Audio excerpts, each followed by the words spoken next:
안녕하세요. 반갑습니다. 같이 기도하시겠습니다. 은혜와 사랑이 풍성하신 우리 아버지 하나님, 하나님을 멀리 떠나 방하던 죄들, 죄로 말미암아 원수가 되었던 죄들을 불쌍히 여기시고 독생자 예수님께서 이 땅에 오셔서 받으신 고난과 흘리신 보배로운 피로 우리 죄를 용서해 주시고 천국 소망 가운데 주님을 섬기며 살아갈 수 있는 귀한 은혜 베풀으심을 감사드립니다. 지난 한 주간도 우리가 은혜 가운데서 살다가 또 주의 날에 저희들이 함께 모였습니다. 우리가 말씀을 듣고 배우며 또 성도의 교제 가운데 거함으로 우리 가운데 역사하시는 주님의 능력을 덧입히우고 하나님의 선하신 뜻 가운데 우리 자신을 온전히 드려지는 귀한 시간 될 수 있도록 도와주옵소서. 이 세상에 많은 사람들 헛된 데 소망을 두며 분주하게 살아가고 있습니다. 참으로 그들에게 우리에게 주신 그 생명과 위로와 참된 소망을 또 전해서 그들도 진정한 소망 가운데서 주님을 섬기며 살아가는 그 일을 잘 감당해가는 저희들 될 수 있도록 도와주옵소서. 이 복음이 증거되는 곳곳마다 주님 함께해 주시고 어떤 고난과 역경과 어려움이 있다 할지라도 더욱더 주님을 의지하며 가까이 하며 또 주님의 도우신 가운데서 그 일을 잘 감당함으로 하나님 나라가 확장되는 일에 더욱 귀하게 쓰임받은 저희들 될 수 있도록 도와주옵소서. 또 우리가 이 복음을 전하며 또 하나님 나라를 이루어가는 일에 장애가 없도록 주께서 이 나라를 지켜주시고 참으로 그 유전자들도 하나님을 두려워하며 하나님의 선하신 뜻 가운데 이 나라와 국민들을 잘 다스려갈 수 있는 지혜도 허락해 주셨기를 원합니다. 또 이 자리에 함께 모여서 교제하며 하나님 섬기는 역사에 함께하기를 원하지만 육신이 병약하여 함께하지 못한 죄들이 있습니까? 주님께서 권능의 손길로 만져주시고 위로해 주시고 하루속히 또 건강을 회복하여서 하나님 역사에 함께 동참할 수 있는 귀한 은혜 베풀어 주시기를 원합니다.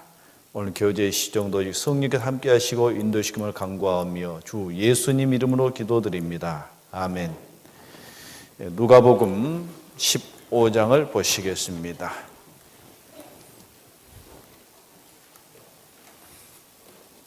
누가복음 15장 1절로 7절 말씀을 제가 읽어 올리겠습니다.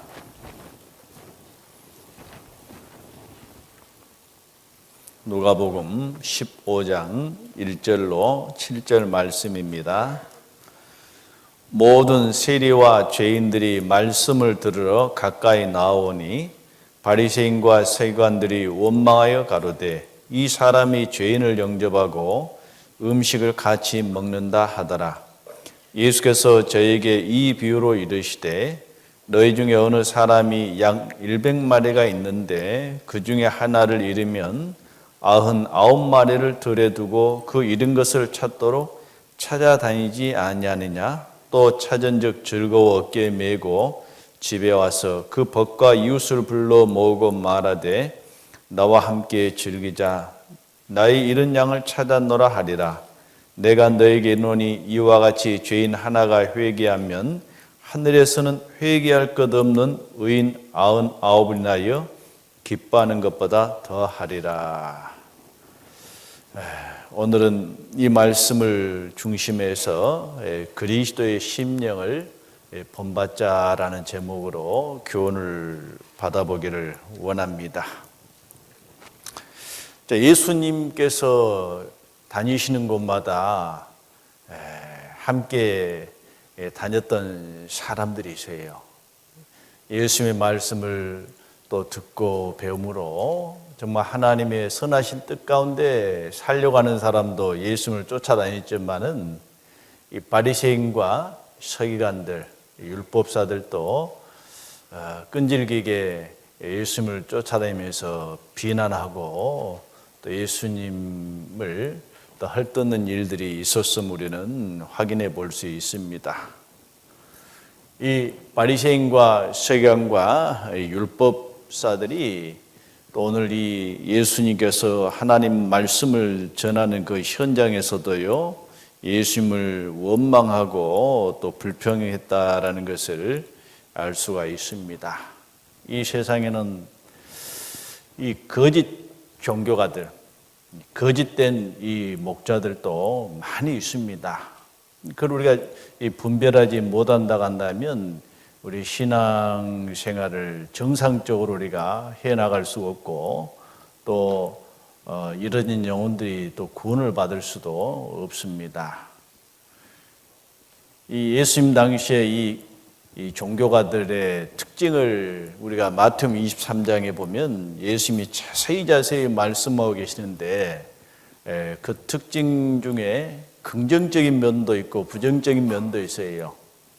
그 긍정적인 면을 보자면 정말 부지런하다라는 것을 우리가 이 거짓 종교가들의 어떤 긍정적인 면으로 우리가 생각해 볼 수가 있습니다. 이 바리새인과 세관과 율법사들은요, 이 바다 저 바다 돌아다니며 교인 하나 만나면 배나 더 지옥 자식 만든다고 예수님이 책망하고 계셔요. 정말 부지런합니다. 이것저것 다니면서. 근데 그들이 부지런히 곳곳에 다니는 목적은 뭐냐면 그 영혼을 불쌍히 위해서 구원받게 하기 목적이 아니고 어떤 자기를 쫓게 하기 위해서 자기 어떤 사상이라든지 자기들의 어떤 교리를 쫓게 하기 위해서요 부지런히 다닌다라고 하고 있습니다. 이 바리새인들은 자기들의 어떤 그 종파를 또 전하고 또 자기들과 함께하기를 원하는 목적으로 부지런히 다녔지요. 우리 시대도 보면 정말 이 부지런한 사람도 있어요. 오란 데는 없는데 바삐 쫓아다니는 사람들 있잖아요.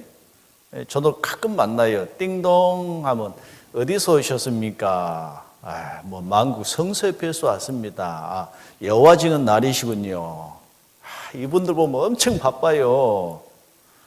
저도 이제 요즘 신방을 다니다 보면 여호와의 왕국회관이라고 세워진 것도 보면서 야, 하나님 왕국이 저렇게 초라할까 싶더라고요. 그 사람들만 부지런한 게 아니에요. 또 요즘 뭐 14만 4천 명을 채우기 위해서 막 부지런히 막 곳곳에 자기 정체를 숨기면서 전도하는 사람들 있잖아요. 뭐 신천지인가 문천지인가 해가지고 그 사람들도 보면 하여튼 대단히 부지런해요. 그 사람들은 자기들이 전도해야 될 사람들의 그 정보를 사전에 다 파악해가지고요. 우연히 지나가다 만나는 척 접근해야지만 이미 정보를 다 파악해가지고요. 포섭하는 사람들. 그러나 이 사람들은 정말 사회적으로도 문제가 있고 도덕적으로도 문제가 있고 신앙적으로는 더 큰 문제가 있는 이 사람들입니다. 그들에게는 생명이 없어요. 위선적인 사람 만들고 하나님의 원수로 만들기 위해서 부지런한 사람들이 얼마나 많은지 몰라요. 이 사람들의 특징은 뭐냐면요. 겉으로는 사람에게 옳게 보일지 몰라도 하나님과 원수된 사람들. 겉으로는 선한 사람인 것처럼 보이지만 그 속에는 탐심과 불법이 가득 차 있다라고 예수님께서는 책망하고 계십니다. 마태복음 여기 책갈피 넣어두시고 23장을 보겠습니다. 마태복음 23장 27절로 28절입니다.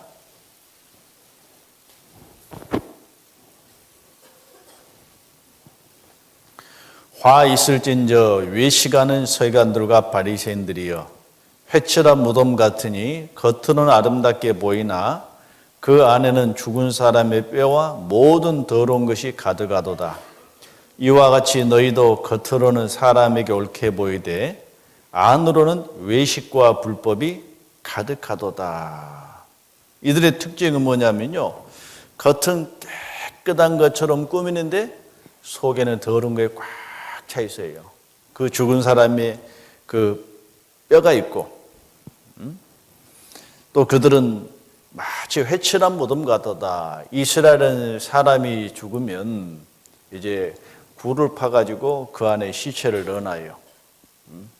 그리고 그런 이제 돌로 막아놓고 그리고 바깥은 하얀 회를 치러놓으면요.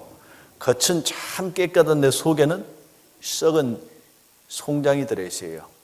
그 문만 딱 치면 막 썩은 냄새가 막 풀풀 기어나와요. 많은 세상 사람들은 겉으로는 옳게 보입니다. 아름답게 자기를 치장합니다. 그런데 그 속에는 이 썩은 냄새가 나는 것처럼 온갖 거짓과 유성과 이 죄가 가득 차 있는 것을 알 수 있습니다. 이건 사람에게는 옳게 보일지 몰라도 중심을 보신 하나님 앞에는 이 잘못됐다고 책망을 받을 수밖에 없습니다. 요즘 사람들은 형식적인 것, 외식적인 것, 어떤 절차적인 것, 이것을 강조하고 중요하게 여기지만은 하나님은 실질적인 삶, 그 내용, 그 마음이 어떤가를 하나님은 더 보셔요. 그래서 이런 사람들은 겉으로는 사람에게 옳게 보이죠. 입술로는 하나님을 시인하네 행위로는 부인하는 자니 가증한 자의 복종치 아니한 자요 온갖 선을 배척하는 자니라 하셨습니다. 입술로는 정말 온갖 좋은 말은 다 합니다. 뭐 누구는 어떻고 누구는 어떻고 뭐는 어떻고 그 사람 말 그 남을 비난하고 비평하는 그 말을 들어보면요, 야, 저 사람은 정말 깨끗하게 사는가 보구나, 막 거룩한 삶을 사는가 보구나 하는데 알고 보면 더 나쁜 놈들이 많아요. 문제는 남을 정죄하고 남을 판단하기 전에 먼저 자기 자신부터 변화가 돼야 되는데 경건의 모양은 있으나 경건은 내 능력은 부인하는 자니 이 같은 자들에서 너희가 돌아서라 하셨습니다. 먼저는 그 속사람부터 변화됩니다. 그 영혼부터 하나님의 생명을 받고 그리고 그 사람이 변해야지 이 진정한 인격적으로 변하고 하나님 앞에 올바른 사람으로 인정을 받을 수 있어요. 그래서 이 마태복음 23장 23절에도 보면요, 화 있을진저의 외식하는 서기관들과 바리새인들이여 너희가 박하와 해양과 근처에 11조를 들으되 율법에 더 중한 바 의와 인과신은 버렸도다. 그러나 이것도 행하고 저것도 버리지 말아야 될지니라. 율법에서 진짜 중요한 것은 뭐냐면 율법은 하나님이 얼마나 공의로우신 분이신지, 또 율법은 사랑을 나타냅니다. 사랑은 율법의 완성이잖아요. 율법은 하나님을 사랑하고 내 이웃을 내 몸같이 사랑하라는 그 말씀 속에 딱 요약이 될 수 있어요. 그런데 율법의 그 사랑의 정신을 잊어버리고 율법을 통해서 남을 정죄하고 판단하는 데 써먹은 도구로 그들은 사용하고 있어요. 율법은 하나님에 대한 믿음을 강조하고 있어요. 그런데 이 유대 종교가들은 박하와 해양과 근처의 11조, 외형적인 것은 하나님을 잘 섬기 같은데 가장 중요한 율법의 근본 정신을 망가하고 살아가고 있다 그거예요. 예수님이 이걸 책망하셨어요. 이것도 행하고 저것도 버리지 말아야 될지니라. 그 외형적인 것도 버려서는 안 되지만 더 중요한 것은 내적인 변화가 훨씬 더 중요함을 예수님은 강조하고 계십니다. 자, 그리고 이 거짓된 이 종교가들의 또 특징에 대해서 23장 2절부터 4절까지 또 말씀하고 계십니다.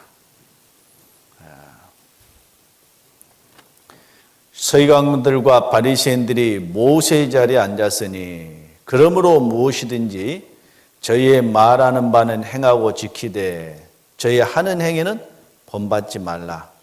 저희는 말만 하고 행치 아니하며 또 무거운 짐을 묶어 사람의 어깨에 지우되 자기는 이것을 한 손가락으로도 움직이려 하지 아니하며. 이 서기관들과 바리새인들이 어디에 앉아 있냐면요, 모세의 자리에 앉아 있다. 모세의 자리에. 모세는 이제 하나님께로부터 율법을 받은 자잖아요. 그 율법을 이스라엘 백성 앞에 가르치고 전하는 자였습니다. 그러면 이스라엘 백성은 모세로부터 율법을 받았으면 그 율법을 지켜야 될 거 아니겠어요? 행해야 되지 않겠어요? 근데 모세의 자리에 앉았다 그 말은 그 율법을 가지고 남을 정죄하고 판단하고 비판하는 자리에 앉아있다 그 말입니다. 자기가 그 율법을 지켜야 될 대상이라는 것을 망가하고 있어요. 이 하나님 나라는 말에 있지 않고 능력이 있다 그랬습니다. 이 하나님 앞에는 자유하게 하는 온전한 율법은 듣고 잊어버린 자가 아니요 실행하는 자니 이 사람이 그 행하는 일에 복을 받는다 했습니다. 그 하나님 말씀이 나타나면 그 말씀의 뜻이 무엇인지 알고 그 뜻을 행하려고 해야 되는데 문제는 그 뜻을 행하기보다는 그걸 가지고 남을 판단하고 정죄하는 도구로 사용하고 있다고 합니다. 남을 판단하는 누구뇨? 판단하실 분 오직 하나님 한 분이신데 그 자리에 자기 자신이 탁 앉아 있는 거예요. 우리는 율법의 준행자야지 입법자가 아니에요. 그 율법을 주신 하나님만이 우리를 판단할 수 있고 우리를 또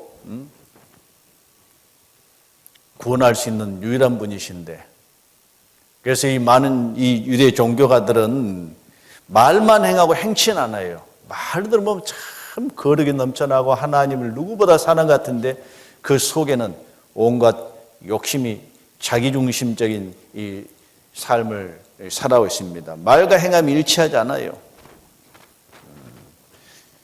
그리고 그들은 그런 위치에 앉아서 뭘 하느냐. 하나님이 맡기신 양을 잘 돌보고 양육하고 이 지켜야 될 위치에 있음에도 불구하고 어때요? 양을 잡아먹기만 해요. 약한 자를 돌보지도 않고 그 사단의 세력으로부터 건지려고도 안 해요. 에스겔서 34장을 보겠습니다.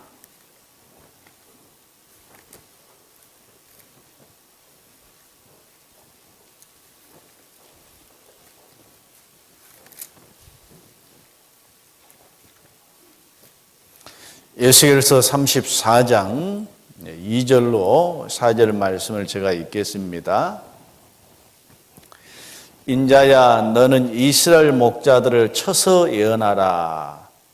그들 곧 목자들의 예언하여 이르기를 주 여호와의 말씀에 자기만 먹이는 이스라엘 목자들은 화했을진저 목자들이 양의 무리를 먹이는 것이 마땅치 아니하냐?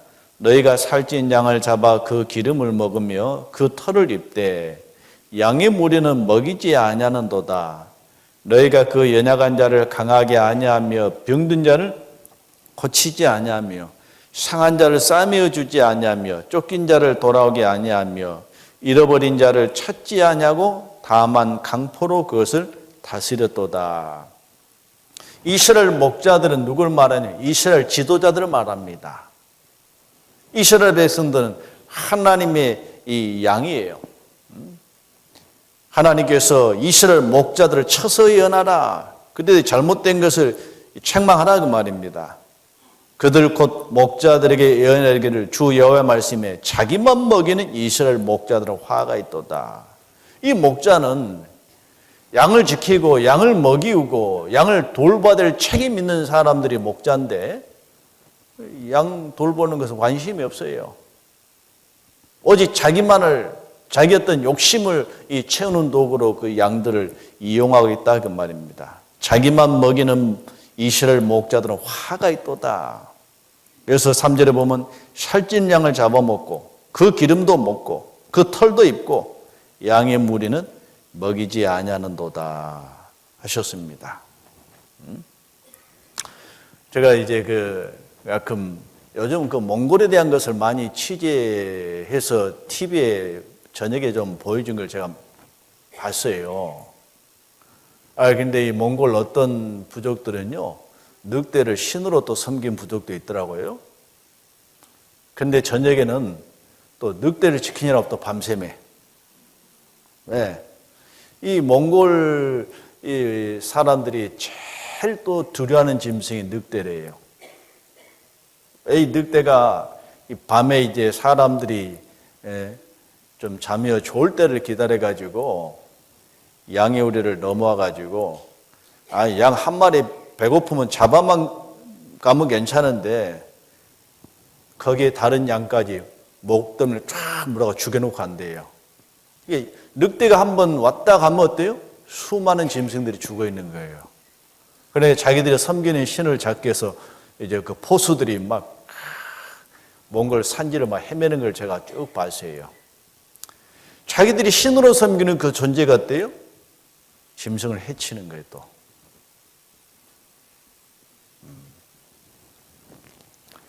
자, 이 몽골 목동들도 이제 자기가 키우는 양을 또 잡아먹더라고요. 잡아먹기는 먹는데 우리에게 큰 유익을 주는 이 양을 돌봐야 되는데 우리 잡아잡숴서 죄송합니다라고 자기들이 섬기는 신한테 또 잠깐 더 미안하다고 제사도 드리고 양을 잡더라고요. 참 그래 늑대보다 낫더라고. 평상시 사람으로 돌봐주고 키워주니까요. 근데 거짓된 목자들은 이 늑대처럼 잡아먹는 그런 사람들이라고 책망하고 있습니다. 그래서 하나님께서 어떤 계획을 갖고 계시느냐 그거예요. 하나님께서는. 자, 그래서 여기 이제 15절, 16절을 보겠습니다. 에스겔 34장 15절, 16절. 주 여호와가 말하노라. 내가 친히 내 양의 목자가 되어 그것들로 누워있게 할지니라. 그 잃어버린 자를 내가 찾으며 쫓긴 자를 내가 돌아오게 하며 상한 자를 내가 싸매어 주며 병든 자를 내가 강하게 하려니와 살찐 자와 강한 자는 내가 멸하고 공의대로 그것들을 먹이리라. 하나님이 그 양들을 이스라엘 목자에게 맡겨놨더니 잡아잡수고 약한 자를 돌보지도 않고 또 강포로 다스리고 그래서 에레미야서 5장에 보면요. 이 땅에 기괴하고 놀라운 일이 있도다. 선자들은 거짓을 예언하며 제사장은 자기 권력으로 다스리며 백성들은 이것을 좋게 여기니 이런 말씀이세요.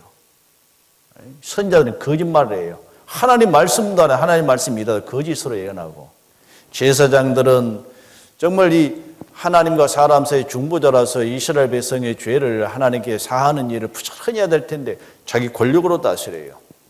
그래서 백성들은 그걸 좋게 여겨요.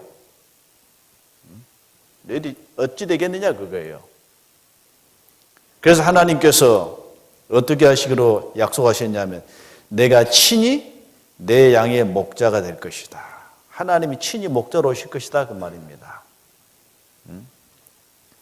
그 잃어버린 자를 내가 다시 찾을 것이다.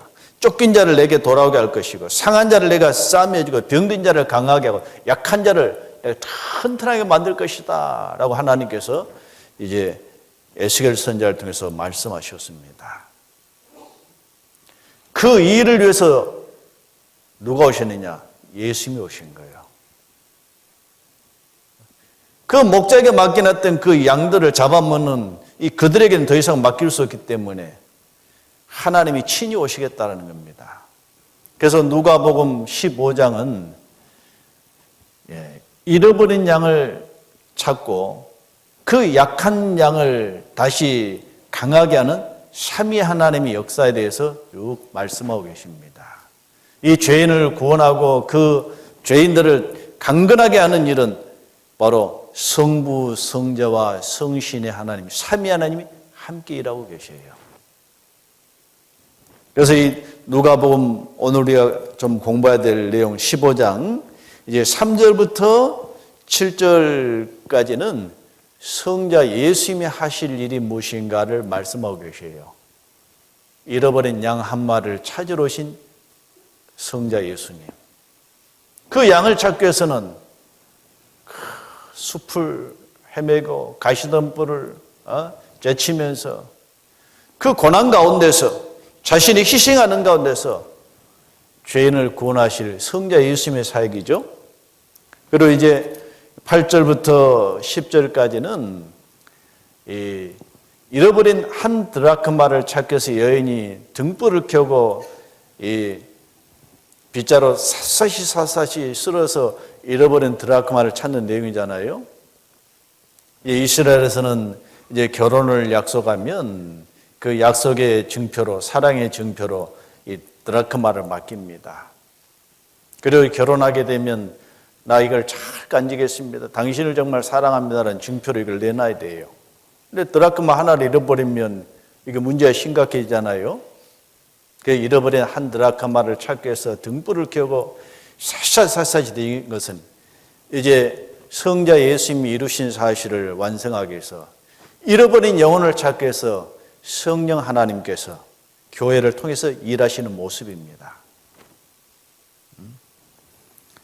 그리고 이제 11절로부터 32절까지는 아버지 품에 있어야 될 이 아들이, 작은 아들이 아버지 품을 떠나잖아요.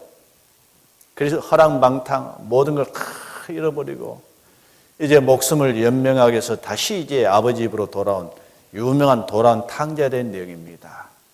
이 탕자가 돌아오니까 이 맏아들이 막 기분이 나빴어요. 나는 아버지를 수고를 하고 했는데 염소 새끼 한 마리 잡아준 적이 없는데 아버지 재산을 다 허비한 이 아들이 돌아오니까 아버지가 막 송아지를 잡고 풍악을 올리고 막 잔치까지 벌이고 막 화가 나가지고 아버지는 대들었어요. 그랬더니 이 아버지가 말하기를 이놈아 내 동생은 죽었다가 살았으면 잃었다가 다시 얻었다. 응? 우리가 즐거워하고 기뻐하는 마땅치 아니하냐. 이것은 죄인 한 사람이 돌아오면 그 죄인에서 기뻐하시는 성부의 모습, 그 즐거워하는 모습을 지금 설명하고 계세요.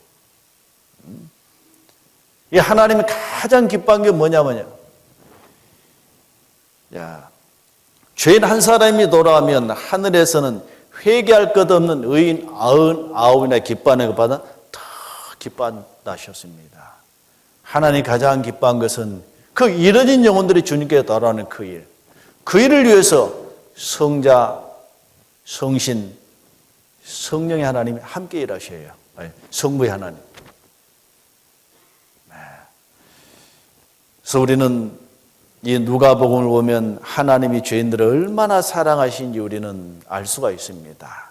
근데 오늘은 바로 성자 예수님이 죄인을 구원하기 위해서 하신 일이 무엇인가 잠깐 좀 생각해 보려고 합니다. 우주 만물을 창조하시고 인간을 다스리신 그 거룩하신 분, 그 능력이 많으신 분이 죄인을 구원하기 위해서 사람으로 오셨습니다. 사람으로. 내가 친히 내 양의 목자가 되리라고 약속하신 것대로 그 거룩하신 하나님이 사람으로 오셨어요. 왜 사람으로 오셨느냐? 자, 사람의 사정은 짐승이 알아요? 사람이 알아요?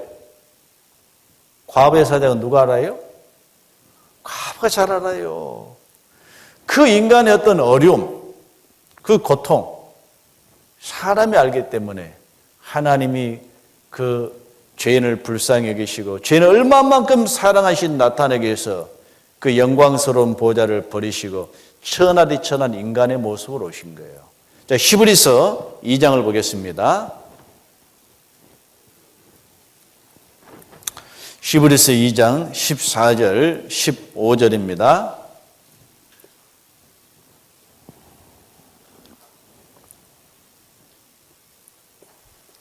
자녀들은 혈육에 함께 속하였음에 그도 또한 한 모양으로 혈육에 함께 속하심은 사망으로 말미암아 사망의 세력을 잡은 자 곧 마귀를 없이 하시며 또 죽기를 무서함으로 일생에 매여 종노릇하는 모든 자들을 놓아주려 하심이니. 자녀들은 혈육에 함께 속하였음에 우리도 이 육체를 갖고 있잖아요. 이 육체는 얼마나 연약합니까? 이 흙으로 만들기 때문에 참 조금만 스쳐 지나가도요. 저도 어떨 때는 그냥 책을 딱 넘겼는데 굉장히 싫어요. 그 종이 한 장이 살이 비어가지고요. 고통을 당하는 경우도 있어요.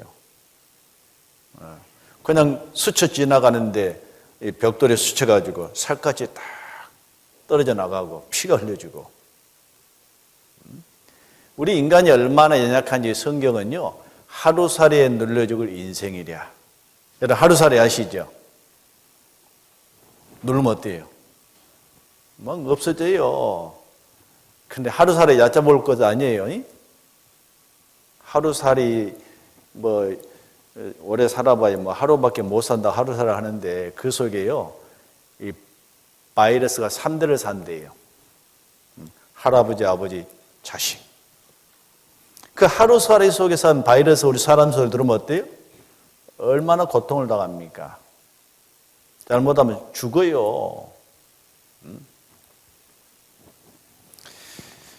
그 연약한 인생을 위해서 하나님께서 혈육을 입고 오셨다 그 말입니다. 왜 그 인간의 몸을 입고 오셨느냐? 사망으로 말미암아 사망의 세력을 잡은 자 그 마귀를 없이하게 해서 오셨다 그래요. 인간이 얼마나 연약한지 주님이 친히 오셔서 몸소 체험하시고, 또 인간이 범한 죄를 그 몸에 친히 대신 담당하시고, 인간이 받을 죄에 대한 심판과 저주를 대신 담당하시고, 대신 죄값을 치러주심으로 우리를 구원하기 위해서 그 십자가를 볼 때 우리는요, 하나님을 얼마나 사랑하신지 우리는 알 수가 있습니다. 그 큰 사랑. 벌레와 같은 인생, 하나님과 원수됐던 이 죄인을 구원하기 위해서 친히 인간의 몸을 입고 오셔서 인간이 받을 저주와 심판을 대신 받은 장소가 십자가입니다. 그래서 십자가 십자가 내가 처음 볼 때에 나의 마음에 큰 고통 제하네. 오늘 믿고서 내 눈 밝았네. 참 내 기쁨 영원하도다. 예, 어제도 또 우리 육교구 집회를 했는데 아마 어제도 말씀 들으신 분 중에 몇 분이 구원을 받았다고 들었습니다. 그 십자가를 바라볼 때 내 죄가 다 용서되고 하나님 나를 얼마나 사랑하시는지 깨닫게 됩니다. 저도 십자가만 생각하면 너무너무 감사해요. 내가 죽을 줄 예수님이 대신 죽으셨잖아요. 나를 대신해 죽으신 그분이 누구냐 그거예요. 우주 만물을 창조하시고 다스리신 그분이다 그거예요. 우리는 태어나서 죄 때문에 우리는 고통을 당하고 결국은 죽음을 건너가서 영원한 저주를 받을 수밖에 없는데, 사망아 너희 쏘는 것은 뭐냐? 사망에 쏘는 것은 죄예요. 죄에 건너온 율법이라. 우리 주 예수 그리스도로 말미암아 우리에게 이김을 주시는 하나님께 감사리로다. 예. 이 사망에 쏘는 건 죄다. 왜? 죄의 삭은 사망입니다. 죄 때문에 우리는 고통을 당하다가 죽음을 건너갈 수밖에 없어요. 또 그 죄를 해결하지 못하 죽으면 둘째 사망, 우리는 지옥에서 영원히 고통받을 수밖에 없어요. 그런데 그 죄를 지지하는 것이 율법이잖아요. 죄의 권능은 율법이라 했어요. 그런데 그 거룩하신 분이 이 땅에 오셔서 율법을 온전히 지키셨어요. 죄인이 받을 저주의 심판을 대신 받으셨고, 예수님은 우리 죄를 담당하시고 죽으셨을 뿐만 아니라 3일 만에 살아나셨습니다. 사람이 가장 두려워하는 사망 권세를 깨치셨어요. 이제 우리는 바로 예수 그리스도를 믿음으로 바라볼 때 우리는 사망 권세가 우리에게서 넘어갔던 걸 압니다. 율법이 우리를 저주하지 못한다는 걸 압니다. 그리고 이제 우리 신앙생활 속에도 주님이 함께 하심으로 죄와 싸워서 이길 수 있는 힘을 우리에게 주신 것도 우리는 압니다. 왜 혈육을 입고 오셨느냐? 우리 연약함을 대신 담당하기 위해서, 우리의 문제를 해결해 주시기 위해서 오셨습니다. 이 독사에게 물린 사람들이 살아나는 방법은요, 그 해독제를 투여해야 됩니다. 그 해독제라는 건 뭘로 만든 거냐면, 요즘은 이 말에게 뱀의 독을 집어넣어가지고 그 뱀의 독을 이겨낸 항체를 끄집어내갖고 사람 몸속에 주사해요. 만일에 그 뱀에게 물렸는데 그 생명을 건진 사람 있잖아요. 우리 뱀꾼들 보면요. 그 사람 피를 빼가지고 그 뱀에게 물린 사람에 집어넣으면요. 그 사람의 생명을 유지할 수 있어요. 그건 뭘 말씀하십니까? 예수님 피는 죄를 이기신 피입니다. 사망을 깨치신 피입니다. 그것을 몸에 넣는 것은 믿음으로 받아들인 걸 말합니다. 사망 권세를 깨치신 그 주님,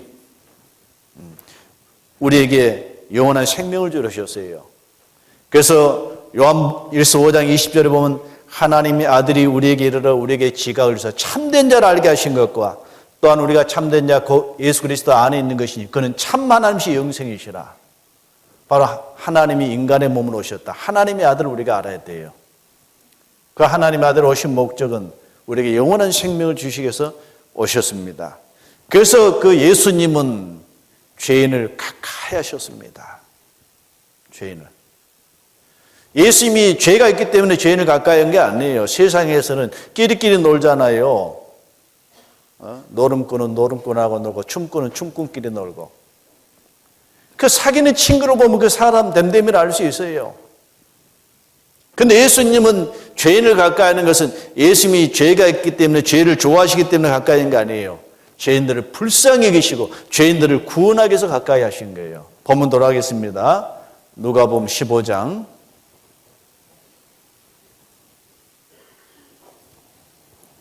1절 2절입니다.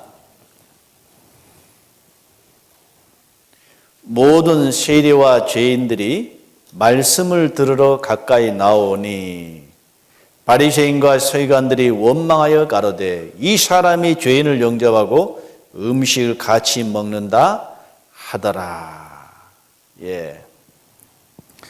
예수님이 오셔서 하나님 나라의 말씀을 전하니까 모든 세리와 이 당시에 이 세리는 죄인의 대명사였습니다. 창녀와 같이 이스라엘 백성들이 가까이 싫어하는 이 죄인의 대명사였죠. 요즘 세무공무원은 달라요. 이 당시에 이 세리들은 로마의 앞잡이를 해가지고 세금을 싹싹 걷어가지고 일부는 로마에 바치고 많은 부분은 또 자기 이게 챙겼던 사람. 그러니까 이 사람들이 싫어하죠. 이스라엘 반역자라고. 사람들이 싫어하는데 돈은 많고 그러니까 그 돈을 가지고 술 먹고 막 그 여자들하고 놀아나고 그러니까 죄인 취급받았어요. 그런데 예수님이 말씀을 전할 때 누가 가까이 나왔느냐? 세리와 죄인들은 말씀을 들어 가까이 왔는데 이 바리새인과 서기관들은 말씀을 들어 왔어요. 예수님을 비난하기 위해서 왔어요? 예수님을 비난하기 위해서. 왜? 이 종교가들은 자기 스스로를 의롭다고 생각했어요. 하나님 앞에 자기는 거룩하다고 스스로 생각하는데 이 예수님이 죄인들을 가까이 한 거 보니까요. 여러분, 예수님이 이 종교가들한테 비난받는 이유 중에 하나가 또 뭐냐면 죄인을 영접하고 음식을 같이 먹는다. 죄인을 가까이 할 뿐만 아니고 음식도 같이 나눠 잡수셨어요. 여러분, 음식을 같이 먹는다, 식사를 같이 한다는 어떤 의미가 있죠? 여러분, 식사는 가족이 함께 하는 거죠? 근데 요즘 보면 가족하고는 식사 안 하고 맨날 딴 사람하고 식사한 사람도 문제가 있어요.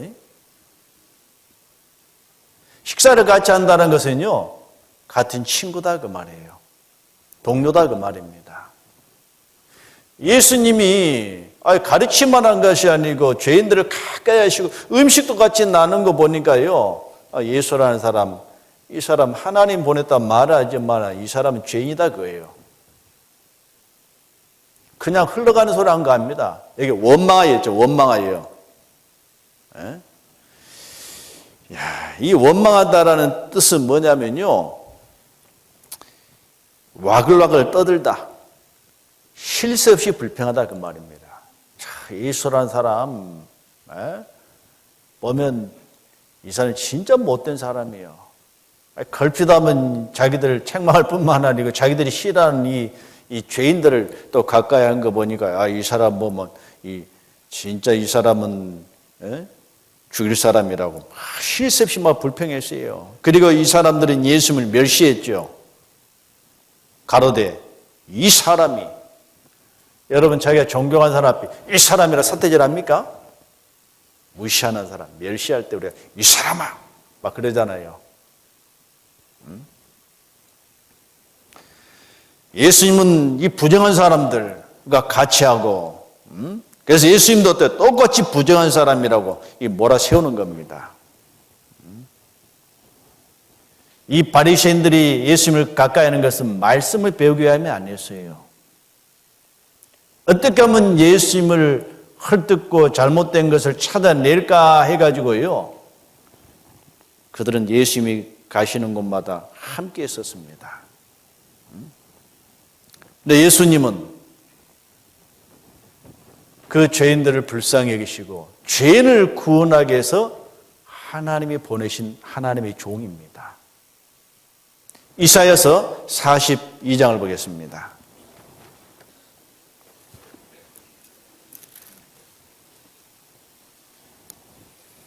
이사야서 42장 1절로 3절 말씀입니다. 내가 붙드는 나의 종, 내 마음에 기뻐하는 나의 택한 사람 보라. 내가 나의 신을 그에게 주었은즉 그가 이방의 공의를 베풀리라. 그는 외치지 아니하며 목소리를 높이지 아니하며 그 소리로 거리에 들리게 아니하며 상한 갈대를 꺾지 아니하며 꺼져가는 등불을 끄지 아니하고 진리로 공의를 베풀 것이며. 내가 붙드는 나의 종. 예수님은 하나님이 인간의 몸을 입고 오셨잖아요. 종이라는 것은 성부의 뜻을 온전히 이루시는 분이다 그 말입니다. 내가 붙드는 나의 종, 내 마음에 기뻐하는 나의 택한 사람 보라. 이것은 예수님이 사람 몸으로 오실 성육신 하실 것을 지금 예언하신 말씀입니다. 내가 나의 신을 그에게 주었은즉 그가 이방의 공의를 베풀리라. 예수님의 탄생도 성령의 능력으로 잉태되셨어요. 예수님의 생애 전체는 성령의 인도함을 받으신 생애입니다. 내가 나의 신을 그에게 부어주었다 했습니다. 예수님이 죽은 자 가운데 살아나신 것도 바로 성령의 능력으로 하나님이 다시 살리셨다 하셨습니다. 내가 나의 신을 그에게 부어줄 것이다. 그는 외치지 아니하며 목소리를 높이지 아니하며 그 소리를 거리에 들리게 아니하며. 이 종교가들은 많은 사람이 보는 앞에서 모세 자리에 앉기도 하고 큰 목소리로 포효하기도 하고, 예수님은 고요하게 잔잔하게 그 양심의 호소 있잖아요. 그리고 상한 갈대를 꺾지 아니하며. 여러분 길 가다가 꽃이 좀 꺾여 있으면 다 그 꽃을 동에 매가지고 다시 붙여줘요. 이왕 꺾어진 거 싹 꺾어버려요. 참 사람이 이상해. 상한 갈대를 보면요, 좀 붙잡아주면 좋을 텐데 아예 짓밟아버려 그냥. 꺼져가는 등불도 끄지 않냐고 다시 기름을 부어서 살리신 분이 주님이셔요. 야,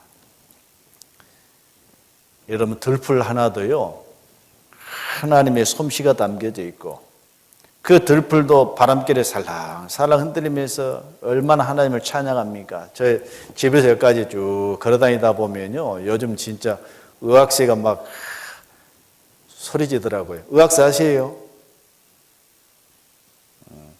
바닷가에는 갈대, 산에는 억새. 억새가 이제 소리내는 모습을 의악새라 그래요. 의악새. 의악새 전 날마다 봐요. 얼마나 아름다운지 몰라요.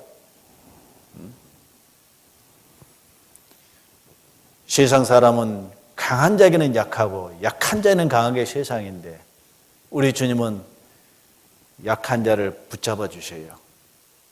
꺼져가는 등불도 다시 켜주시는 분이세요. 하나님이 죄악이 가득 찬 이 세상을 심판할 때 노아에게 은혜를 다하셔서 방주를 준비케 하셨습니다. 그 방주 안에는 노아의 가족과 온갖 짐승들이 같이 탔죠. 이건 뭘 말하냐면, 그 짐승조차도 하나님은 불쌍히 여기시고 사랑하셨어요. 그 생명을 보존하기를 원하셨어요.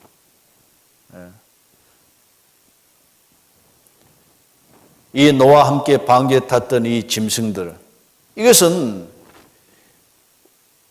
종교에 처하나 깨닫지 못하는 사람, 멸망하는 짐승 같다 했는데, 우리는 하나님 앞에 범죄한 죄인으로서 멸망할 수밖에 없는 존재예요. 그런 죄인들도 주님이 구원하실 것을 예표적으로 보여주신 겁니다. 요나서에 보면 하나님이 니느웨 성에 죄가 가득 찼기 때문에 요나를 보냈습니다. 이 성이 죄가 가득 찼기 때문에 내가 멸망시키겠다. 너는 가서 좀 전하라. 하나님이 요나를 보내신 거 회개하고 멸망받지 말고 좀 구원을 받으라 그 말이에요. 근데 요나는 실소이다 하고 니느웨가 정반대된 다시스로 가는 배를 탔어요. 왜? 이 니느웨는 이스라엘 그동안 괴롭혔던 아수르 제국의 수도였거든요. 그러니까 이 아수르 제국 가면 막 이가 갈려. 여러분 우리 일본 하면 항상 어때요? 뒤에 뭘 하나를 넣어야 직성이 풀리더라고. 36년밖에 우리 지배를 안 받는데도. 요나의 마음속에는 니느웨 성이 망한 걸 보고 싶었어요. 그 백성들이 멸망한 것을 원했어요. 그래서 다시스로 가는데 하나님이 대풍을 일으켜가지고 요나를 배에서 이제 물에 빠뜨려가지고 큰 짐승을 준비해가지고 토해내서 기어코 니느웨로 가게 했지 않습니까? 야, 니느웨 성 사람들아, 내가 오고 싶어서 온 것이 아니다. 내가 망한 꼴 좀 보고 싶었는데 하나님이 이렇게 일으켜서 나를 보는 할 수 없이 왔다 하고 이제 니느웨가 망한 걸 보고 싶어서 높은 산에 올라가 딱 보고 있는데 그 니느웨가 전도하는 말을 듣고 니느웨 성 왕부터 백성까지 회개했어요. 아니, 멸망 안 하거든. 속이 상했습니다. 그때 이 요나가 니느웨 성을 바라보고 있을 때 하나님께서요, 그때 앞에 밑에서 요나가 고생한 땀 뻘뻘 흘리는 걸 고생한 걸 보시고 불쌍히 여기셔서 박넝쿨 하나를 쫙 차려고 그늘을 만들어줬습니다. 근데 얼마 후에 벌레 한 마리가 박넝쿨을 싹 씹어 먹어버리거든요. 요나가 하나님, 언제 내가 박넝쿨 달라고도 안 했는데 박넝쿨 줘가지고 내가 좀 시원하게 피하시는 그 꼴을 못 봐가지고 또 박넝쿨 다 먹어버리냐고. 하나님 해도 너무하신다고. 말하자면 약 주고 병 주는 꼴이잖아요. 그때 하나님, 요나야, 너가 박씨를 심은 적 있느냐? 너가 심지도 않고 배양하지도 않은 박넝쿨 네가 하나 아꼈지 않느냐? 근데 이 니느웨 성에는 수많은 사람들이 있다. 좌우로 분별을 침무하던 어린아이만 해도 12만 여명이요. 어린아이가 12만 명이면 그 성에 얼마나 많은 사람이 살고 있어요.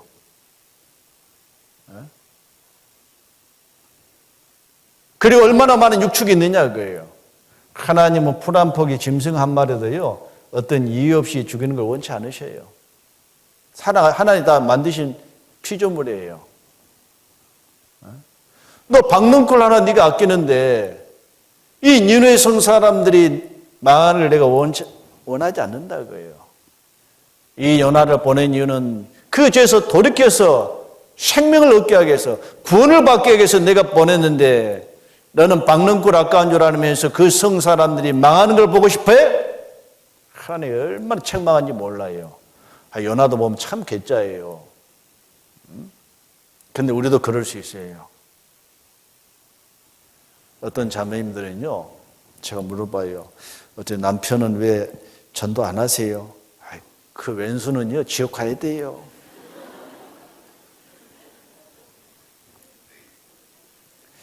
다른 사람은 전도해, 내가 그 사람들 전도 못한다고 보면 그런 마음들이 있는 사람들 가끔 있더라고. 하나님 기뻐하실까요? 여러분, 그 요나가 누구요? 요나. 내 속에 요나 같은 마음이 있지 않느냐 그거예요.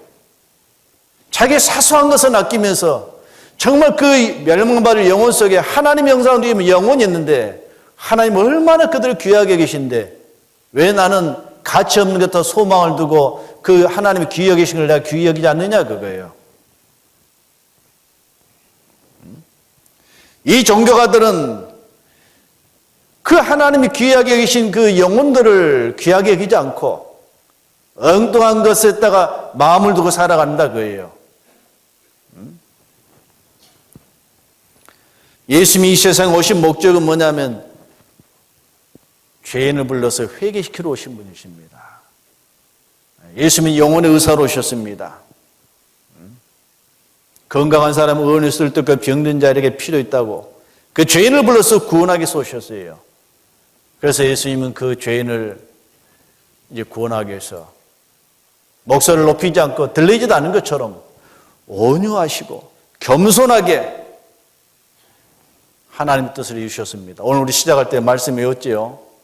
마태복음 11장 28절의 말씀, 나는 마음이 온유하고 겸손하니 나의 멍에를 메고 내게 배우라. 그러면 너희 마음이 쉼을 얻으리라.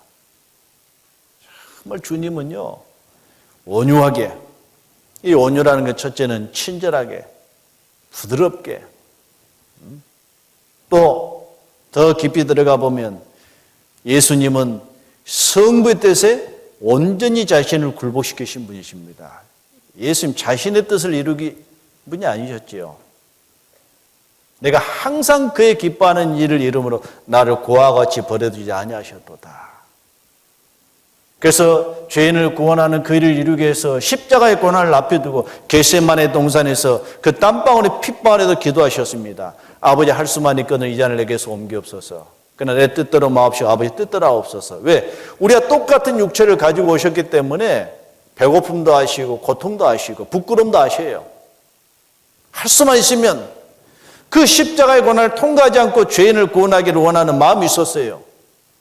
그러나 성부의 뜻은 십자가를 통하지 않고는 죄인을 구원할 수 없기 때문에 그걸 짊어지기를 원하셨습니다. 그래서 내 뜻대로 마옵시고 아버지 뜻대로 되기를 원하나이다 라고 한테 온전히 순종하셨잖아요. 그게 주님의 온유하심입니다. 그리고 주님은 겸손하시죠. 철저히 성부와 하나님 앞에 자신을 낮추신 분이십니다. 그리고 우리 주님의 제자로 부르심 받은 사람들이요, 바로 주님의 온유와 겸손을 우리가 배워야 됩니다. 그래서 우리는 짊어지고 주님을 따라가야 됩니다. 그래야만이 우리 마음에 힘이 있어요. 평강이 있어요. 주님은 온유하고 겸손하신 분인데 주님의 제자들이 온유하지 못하고 겸손하지 못하고 한다면, 자기 뜻을 이루기에 급하다고 한다면 주님이 역사하실 수가 없어요. 우리가 교만하다고 한다면 그건 패망의 선봉입니다. 하나님의 능력이 우리 가운데 함께할 수가 없어요.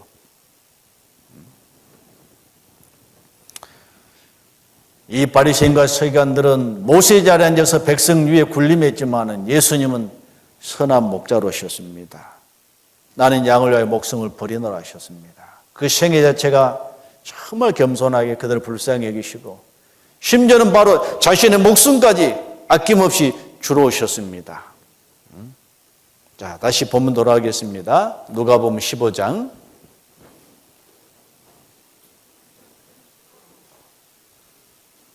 3절 4절입니다.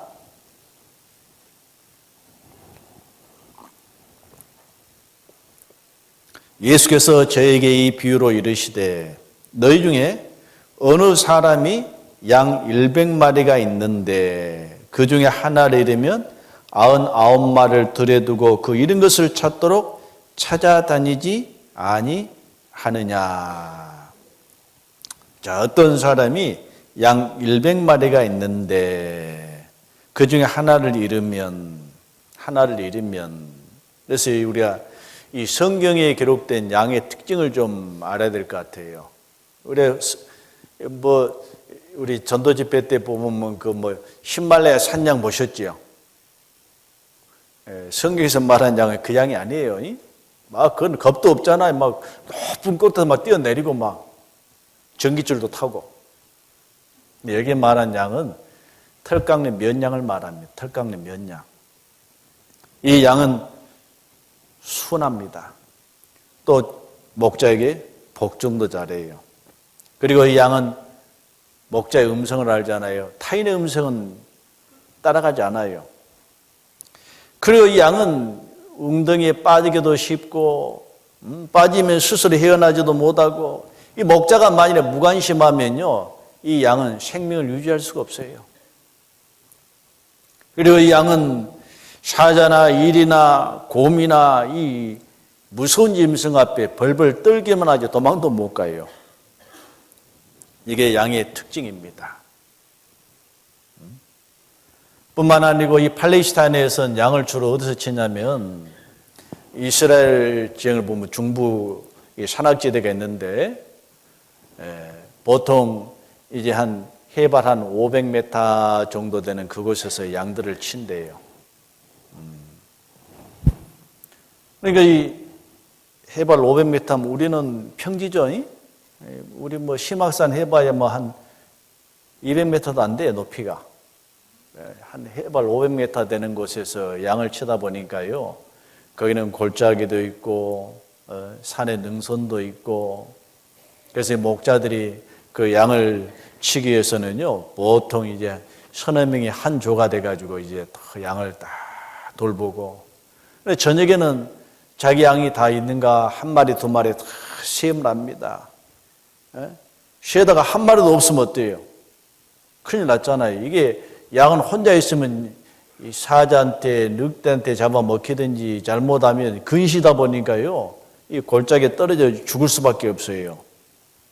그러면 이제 이미 집에 들어오는 양은 딱 가둬놓고 잃은 양을 찾으러 나서는 거예요. 목자가 나서지 않으면 양은 자기 집에 돌아도 못해. 근데 제가 몽골 가봤더니 이 손님들은요, 목자도 없는데 저녁이 되니까 탁 줄줄이 막 자기 집으로 가더라고. 이 소나 말은 자기 집을 찾아올 힘이 있어요. 근데 양은 스스로 찾아올 힘이 없어요.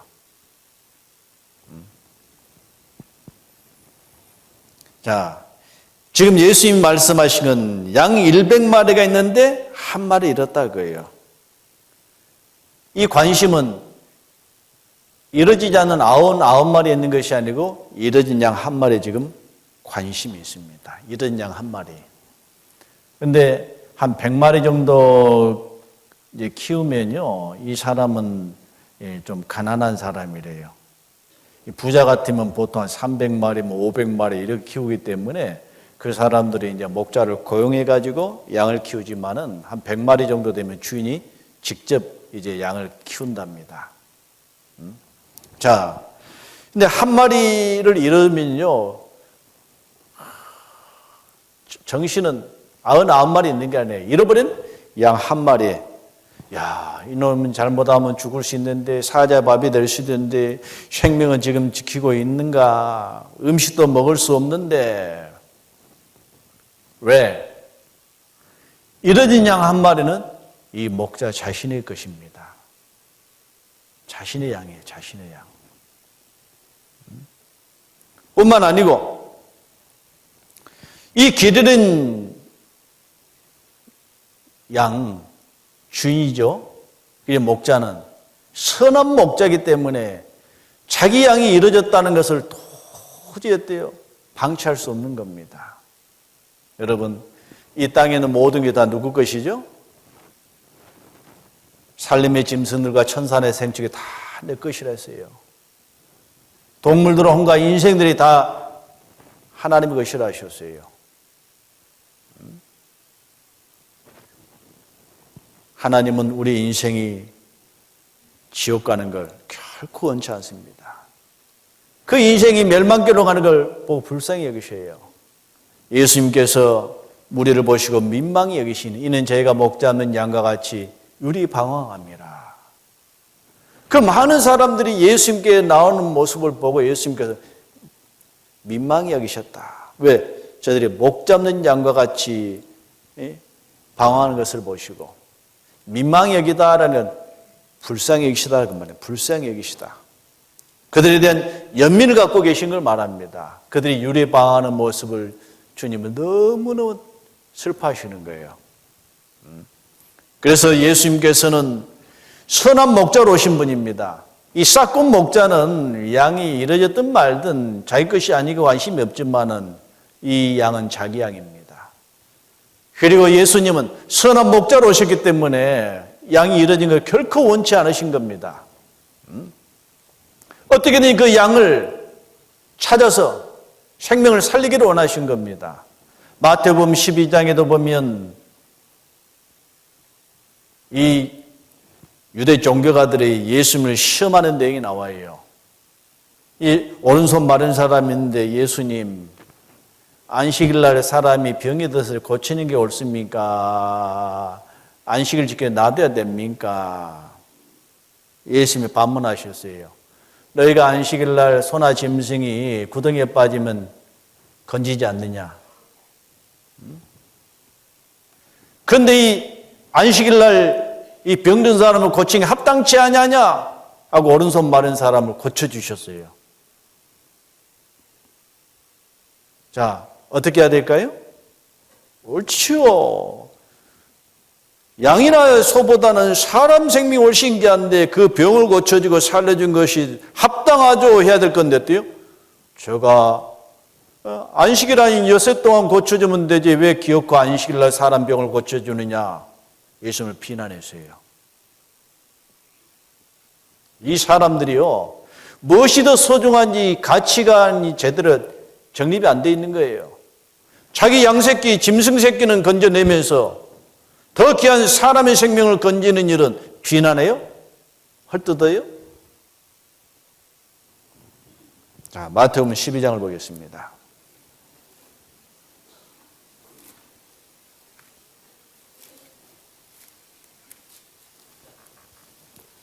마태복음 12장 11절 12절 같이 읽겠습니다. 예수께서 가라사대 너희 중에 어느 사람이 양 한 마리가 있어 안식일에 구덩이에 빠졌으면 붙잡아 내지 않겠느냐? 사람이 양보다 얼마나 더 귀하냐?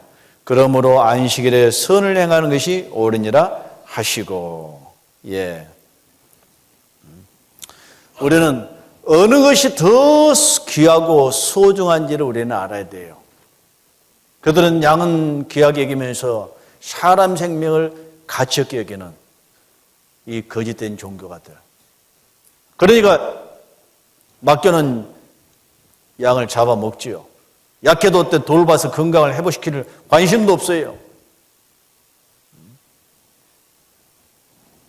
여러분, 이 세상 물건하고요, 사람 생명과는요, 비교할 수가 없어요. 창세기 14장에 보면 이제 북방 왕들이 동맹을 맺어가지고 남방을 침범해가지고 소돔 고모라에 살고 있던 롯의 이 가족들이 나중에 포로로 끌려갔다는 소식을 아브라함이 들었습니다. 아브라함이 그 소식을 듣고 자기 집에서 길리온 군사 318명을 데리고 쫓아가지고 이 북방왕을 전쟁에서 이기고 그 모든 포로들과 빼앗겼던 재물을 되찾아가지고 딱 돌아옵니다. 그때 소돔 왕이 아브라함을 맞이하면서 자, 그 사람은 내게 주고 네가 탈취한 재물은 네가 가져가라 합니다.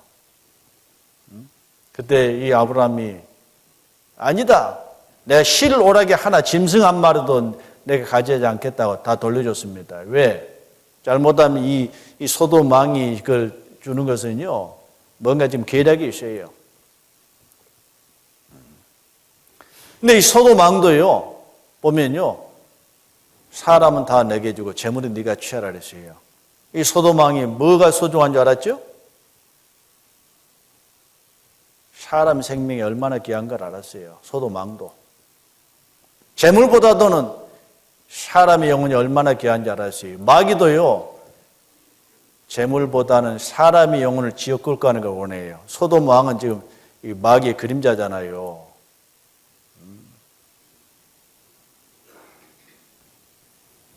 무엇이 소중하고 무엇이 덜 소중한지를 모르면 이게 흔들리게 돼요. 신앙생활이에요. 에서와 야곱도 보십시오. 에서는 장자로 태어났기 때문에 하나님의 축복을 받을 수 있는 권리가 있는 사람이에요.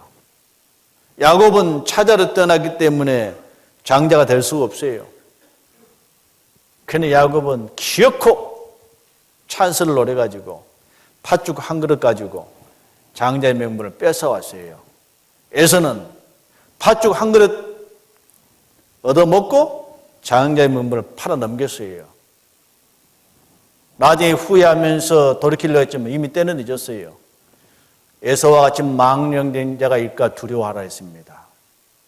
에서는 이 세상 먹을 것 때문에 그 하나님의 축복을 받을 축복을요 같이 얻겠던 사람, 세상 어떤 재물 때문에 그 하나님의 그 축복이 얼마나 귀한지를 모르는 이 세상 육신에 속한 사람이 대표가 예수입니다. 야곱은 정말 그 하나님의 축복을 받는 게 얼마나 귀한지라고 그걸 얻으려고 간절히 원했던 사람이잖아요. 유다 보십시오. 3년 반 동안 예수님을 따라다녔습니다. 그는 12사도로서 주님과 함께 영광을 누릴 수 있는 기회가 주어진 사람입니다. 그러나 은 30에 예수님을 팔아 넘겨버렸어요.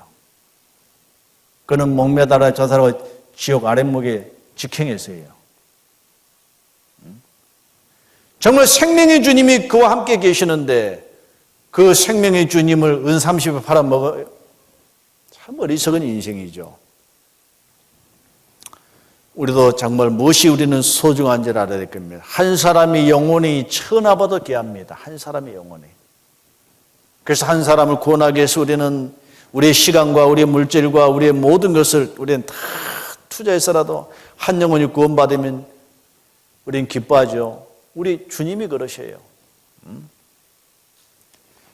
이 선한 목자는 오직 잃어진 양 한 마리를 찾기 위해서 그 마음이 온통 거기에 쏟아져 있습니다. 99마리는 이미 안전한 곳에 보존되어 있기 때문에 어떻게든 이런 양 한 마리를 찾아야겠다는 겁니다. 온 마음을 기울여서 적극적으로 끈기 있게 찾다가 찾으면 어때요? 기뻐하는 거예요. 찾으니까 어떻게 했냐면 어깨에 메고 돌아왔습니다. 어깨에 메고. 평상시에는 양 따라오게 하면 되지만 이런 양을 찾으니까 얼마나 막 기쁜지 어깨에 메고 막 덩실덩실 막 춤을 추면서 오는 거예요, 이게. 자, 그 잃은 양을 찾기 위해서요, 심부름꾼을 보낸 게 아니에요. 직접 목자가 찾아 나선 것처럼 하나님이 죄인을 구원하기 위해서 천사를 보내신 것이 아닙니다.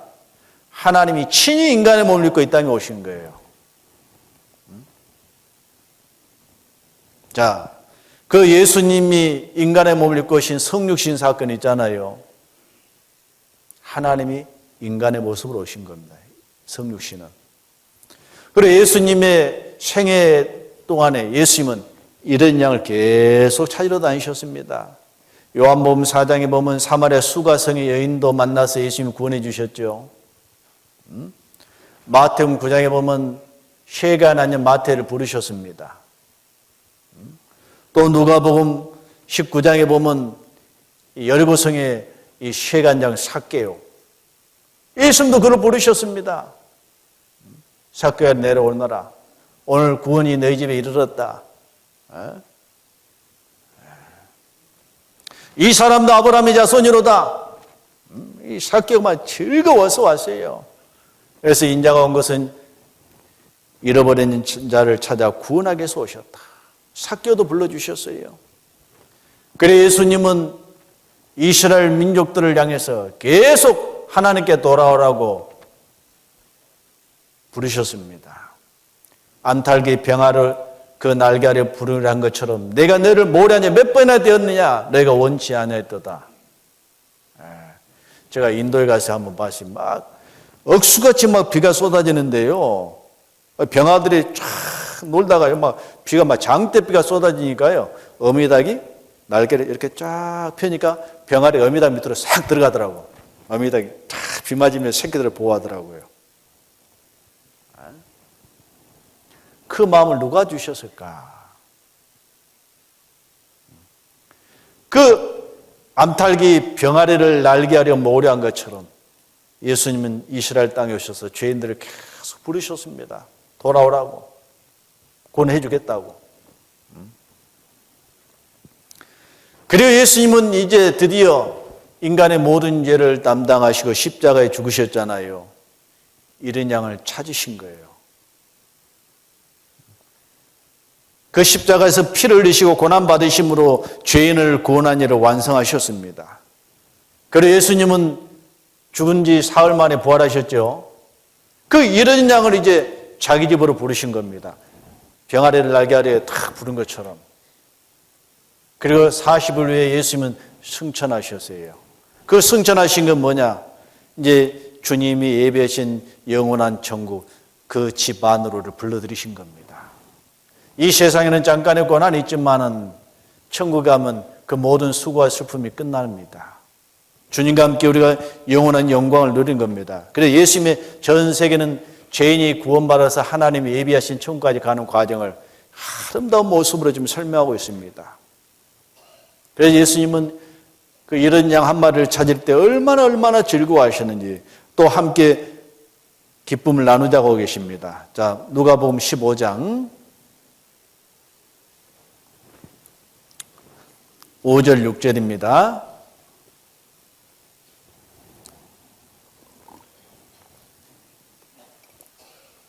또 찾은즉 즐거워 어깨에 메고 집에 와서 그 벗과 이웃을 불러 모으고 말하되 나와 함께 즐기자.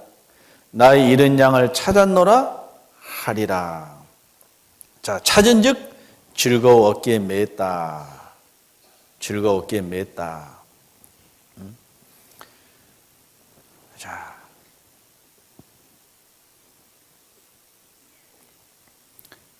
그 잃어진 양을 찾기 위해서는 예수님이 친히 인간의 죄를 대신 담당하셨잖아요.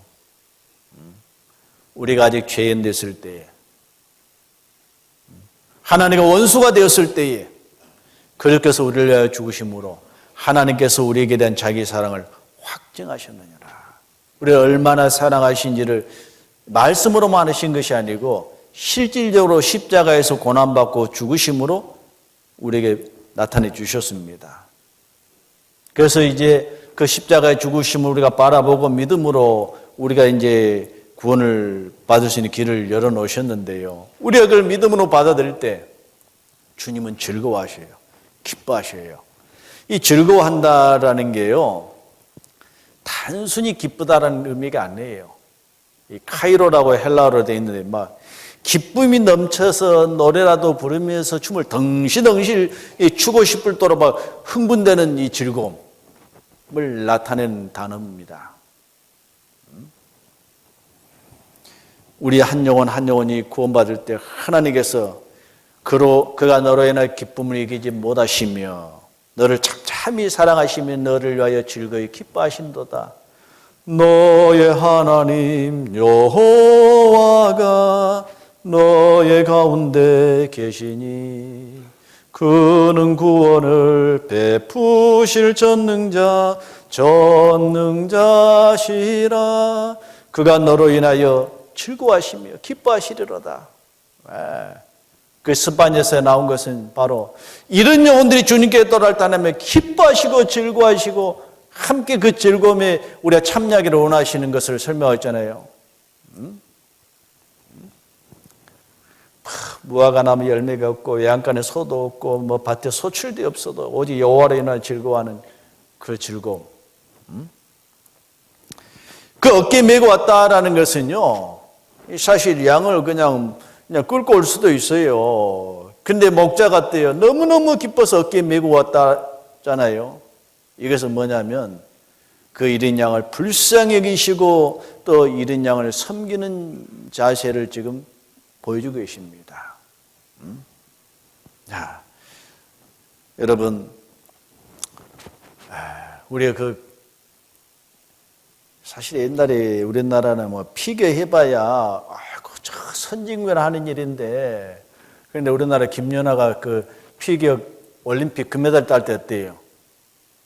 시기 줄 때서요 다 기뻐했어요. 내가 뭐 금메달 따는 게 다 즐거워했죠. 여러분, 한 영혼이 구원받고 주님께 돌아오면 시기심 나요? 함께 즐거워해요? 어떤 사람 구원받던 어떻게 죽어봐야 알지 구원받다 말할 수 있어. 이런 사람 딴 동네 사람이요. 함께 즐거워, 함께 기뻐하고. 자, 그 잃은 양을 어깨에 메고 오는 것은 주님이 우리를 또한 섬겨주시는 것을 지금 보여주고 계십니다. 인자가 온 것은 섬김을 받으려 하며 아니요 섬기려고 자기 목숨을 많은 사람의 대속물로 주려 하십니다. 나는 섬기는 자로 너희 중에 있느니라 하셨잖아요. 있느니라. 여러분 어렸을 때 애들 다 키워보셨죠? 엄마가 아빠가 아이를 즐겁게 하기 위해서 어때요? 어깨에 메고 무등 태우고 그럼 얘가 막 즐거워하잖아요. 자, 자기 자식 어깨에 멜 때 아이고 무거워라 이놈 그런 부모 있어요? 비록 아이가 뭐 10kg 혹은 뭐 15kg 나가도 어때요? 뭐 솜털처럼 가볍죠? 왜? 내 자식이기 때문에. 그 부모의 어깨에 있는 아이, 무등 탄 아이는 막 즐거워할 겁니다. 불안한 마음도 없어요. 떨어질 걱정도 안 해요. 부모를 믿기 때문에. 자, 이제 우리도 주님이 우리를 위해서 구원해 주시고 나를 또 섬겨 주셨어요. 이제 우리는 바로 주님의 사랑을 받았으면 또 다른 영혼을 구원하기 위해서 우리도 서로 섬겨야 돼요.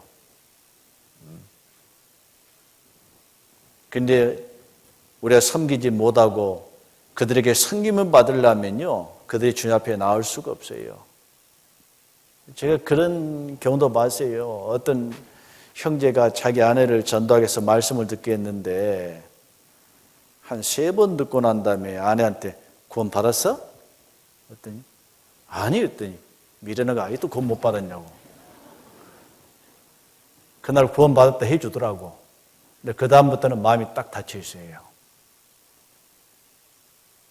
여러분, 마음이 열리지 않고 어떻게 구원을 받을 수 있습니까? 섬겨야 돼요. 섬기지 않으면요, 그들이 주님 앞에 나올 수가 없어요. 마음을 열지 않아요.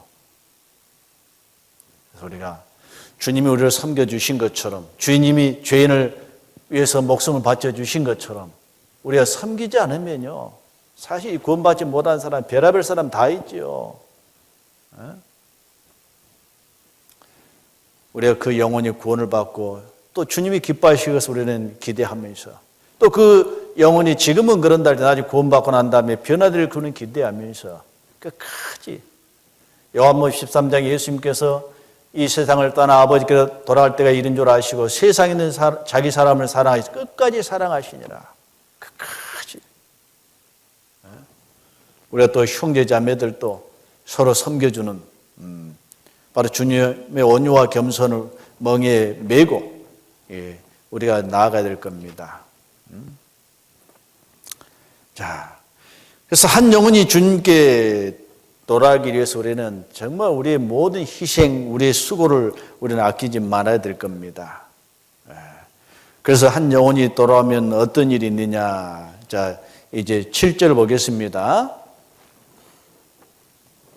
내가 너에게 노니 이와 같이 죄인 하나가 회개하면 하늘에서는 회개할 것 없는 의인 99을 인하여 기뻐하는 것보다 더 하리라. 예. 여기서 하늘에서는 회개할 것 없는 의인 9이 하나님 찬양하고 함께 또 교제하면 하나님 얼마나 기뻐하실까요? 근데 그것보다 더 기쁜 게 뭐냐면 죄인 한 사람이 회개하고 돌아오면 의인들이 모여서 하나님을 찬양하고 함께 교제하는 것보다 하나님은 더 기뻐하신 겁니다. 더. 하나님 가장 기뻐하시는 일 우리 안 할 수 있습니까? 어떤 사람은요, 아이고 아이만 낳고 못 키우면 뭐해. 잘 키워야지. 이게 우리가 먼저 성장해야 되니까 성장하고 난 다음에 전도하자고. 그 말이 안 되는 거예요. 이 골로새 1장 6절에 보면 이 복음이 이미 너에게 이르며 너희가 듣고 참으로 하나님 은혜를 깨달은 날부터 너희 중에서와 천하에서 열매를 맺으며 자란다 그랬어요. 이 나무도요, 열매 맺고 자라고 열매 맺고 자라고 자라면서 열매 맺고 그러잖아요. 우리도 어때요?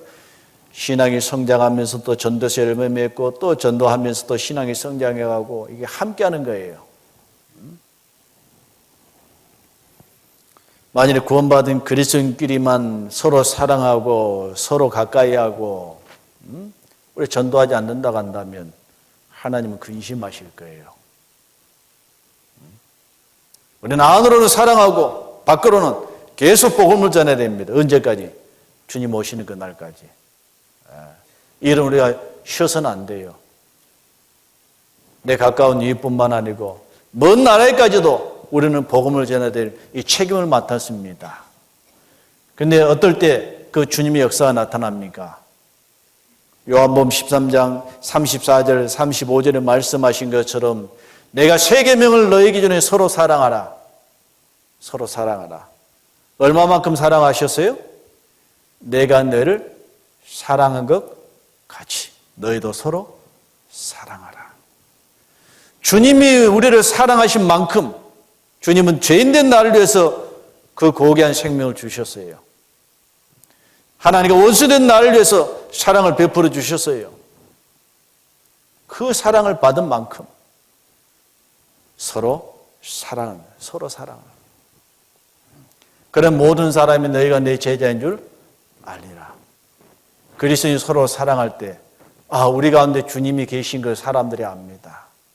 우리가 서로 사랑치 아니하고 서로 다투고 서로 아웅다웅한다고 한다면 저 사람 말로는 사랑하면서 살아가는 모습 보니까 별 볼 일 없네. 우리나 똑같네. 우리 속에 있는 그 믿음이 무시함 받을 거예요. 그래서 우리가 남편과 아내도 서로 사랑해야 되고 부모와 자식도 서로 사랑해야 되고 성도와 성도도 서로 사랑하는 사랑은 희생입니다. 사랑은 자기 이익을 구하는 것이 아닙니다. 남의 이익을 구하는 것입니다. 사랑하기 위해서는 오래 참고 기다려주는 게 필요합니다. 사랑은 물에 행치 않는 것입니다. 사랑은 또 예의가 있어야 돼요. 그래서 오늘은 지금 성자 예수님이 우리를 구원하기 위해서 행하신 일을 우리가 좀 살펴봤고요. 정말 이제 우리가 어제까지 육교구 집회했고 앞으로 또 우리 사교구 집회가 있고 금년 한 해를 마무리하는 또 금년 마지막 대전의 집회가 곧 있죠. 12월 달에. 아마 그동안도 우리가 기도하고 준비해 오셨을 겁니다. 정말 우리의 손길을 기다리는 영혼들이 있어요. 그 지역으로 가는 영혼들이 나 좀 살려달라고, 나 좀 구원해달라고 이 절규를 하고 있어요. 우리 외면하면 안 될 겁니다. 우리는 하여튼 이 복음을 전하다가 주님 오시는 그날 그 후회 없이 주님 영광 앞에 서도록 우리는 하셔야 될 겁니다. 같이 기도하시겠습니다. 주님 감사합니다. 참으로 주님은 죄인을 구원하기 위해서 그 영광의 보좌를 버리시고 그 고난을 몸소 다 감당하셔서 우리를 구원해 주셨습니다. 그 영혼을 사랑하시는 그 주님의 마음을 우리가 본받기를 원합니다. 쉴 새 없이 이것저것 다니시며 전도하신 그 열정을 우리가 또 배우기를 원합니다. 정말 우리 주변에 아직 구원받지 못한 영혼들, 우리 외면하지 아니하고 강권하여 하나님 앞에 인도해서 그들도 구원을 받음으로 산 소망 가운데 나머지 생애를 살아가니래 또 우리가 힘을 쓸 수 있도록 도와주옵소서. 일년에 함께 수고하신 우리 귀한 지체들에게 더욱 주님께서 위로해 주시고 능력을 주시고 또 기쁨과 감상 가운데 그 일을 잘 감당할 수 있도록 도와주옵소서. 또 새롭게 구원을 받고 우리 더해진 믿음의 식구들도 주님의 몸된 교회 가운데서 연합하여 뿌리를 내리며 열매를 맺으면서 함께 신앙이 성장하며 복음을 전해 나갈 수 있도록 도와주옵소서. 우리 주님 모실 때 잘해도 착하고 충성된 종이라는 칭찬을 받는 우리의 성도들이 날마다 탄생할 수 있도록 도와주시기를 간구하오며 주 예수님 이름으로 기도드립니다. 아멘.